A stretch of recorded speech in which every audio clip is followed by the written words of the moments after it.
गोजोन मोनाबिलिनि अननाय सिबिनाय खुलुमनायखौ बयनिसिमबो बावहरबाय। जों बयबो मिथिखादों जे जुबिन गार्गआ दिनै बे बुहुमाव गैलिया। दा बिनिखायनो बिथाङा जुदिও जायगायाव सफैयाखैब्लाबो बिथांनि सावगारियावनो बयबो गोसोखांनानै बिथांखौ श्रद्धांजलि होदों। आंबो बेबायदिनो खाथिनि बे जोंनि सानफ्रोमबो जाग्रा बाजारनि कमिटिया बिथांनि सावगारिखौ बानायनानै श्रद्धांजलि होदों। बेयाव आंबो श्रद्धांजलि होफैबाय आरो बयबो होगासिनो दङ।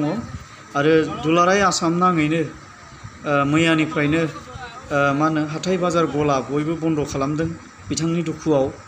बेबायदिनो आंनि गोरबोआबो सिरि सिरि गाबखोमागासिनो दं बिथांनि हरखाब जाथायजों गोमालांनायाव।